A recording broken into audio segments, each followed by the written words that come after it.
नमस्कार, मी वैशाली. आज आपण करतोय कैरीचा मुरांबा. असा मुरांबा तुम्ही जर करून ठेवलात तर तो 3 ते 4 महिने अगदी सहज टिकतो. तुम्हाला जितका मुरांबा करायचा आहे तितक्या कैऱ्या पाण्याने स्वच्छ धुवून पुसून घ्यायच्या. देठाजवळील भाग कापून कैरीवरची सर्व साल काढून घ्यायची. कैरीचे असे 2 भाग करून कैरीच्या आतील बी म्हणजे कोय काढायची आणि कैरीचे मोठे मोठे असे तुकडे कापून घ्यायचे. तुम्हाला जर कैरी किसायची असेल तर तुम्ही कैरी किसू देखील शकता. आपण घेतलेल्या सर्व कैऱ्यांचे सोलून कापून मोठे तुकडे करून झालेले आहेत.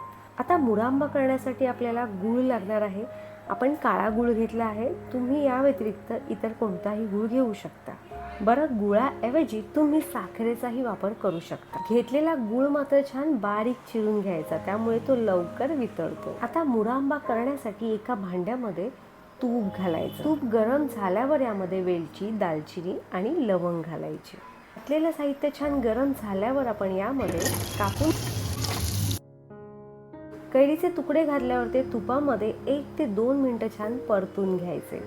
कैरी तुपामध्ये छान परतल्यामुळे त्याचा बाहेरील भाग थोडा कडक होतो. त्यामुळेच कैरी शिजताना ती पटकन तुटत नाही. तुपात परतल्यामुळे तिचा आंबटपणा कमी होतो आणि तिला चवही छान येते. कैरी छान परतून झाल्यावर यामध्ये मीठ आणि तिखट घालायचं आणि त्याचबरोबर आपण बारीक चिरून घेतलेला गूळ घालायचा. गुळाचं प्रमाण कैरीच्या आंबटपणावर अवलंबून असतं. आपण जितक्या कैऱ्या घेतल्या आहेत त्याच्या दुप्पट गूळ घेतला आहे. आता हा घातलेला गूळ कैरीमध्ये अगदी व्यवस्थित मिक्स करून घ्यायचा. तिखट घातल्यामुळे कैरीला आंबट, गोड, तिखट छान चव येते. जसजसा गूळ वितळतो तशी कैरीही या गुळाबरोबर छान शिजते. गूळ घातल्यावर यामध्ये अजिबात पाणी घालायचं नाही, कारण कैरी शिजताना कैरीतील पाणी देखील या गुळामध्ये छान मुरतं. जर आपण पाणी घातलं तर पाण्याचं प्रमाण जास्त होतं. तुम्ही पाहू शकता आपला पाक अगदी पातळ झालेला आहे. गॅसची फ्लेम मीडियम ठेवायची आणि हा पाक छान शिजवून घ्यायचा आणि त्याचबरोबर कैरी देखील छान शिजवून घ्यायची. हा मुरंबा शिजत असताना तो सतत चमच्याने ढवळायचा नाही. मुरांबा आपण जर सतत ढवळला तर कैरीचे तुकडे मोडतात. मीडियम फ्लेमवर जास्तीत जास्त 10 मिनिटात आपला मुरंबा करून तयार होतो. तुम्हाला सांगते, या मुरांब्यात दालचिनी, वेलची आणि लवंगचाही अर्क अगदी छान उतरतो.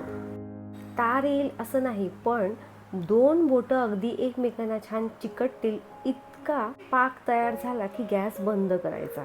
पाक जास्त घट्टही करत बसायचं नाही, कारण तो थंड झाल्यावर असा घट्ट होतो. मुरांबा इतका घट्ट तर पाहिजेच. आता हा मुरांबा स्वच्छ धुवून पुसून काचेच्या बरणीत ठेवायचा. काचेच्या बरणीत तो जास्त दिवस टिकतो. 3 ते 4 महिने तर तो सहज टिकतो.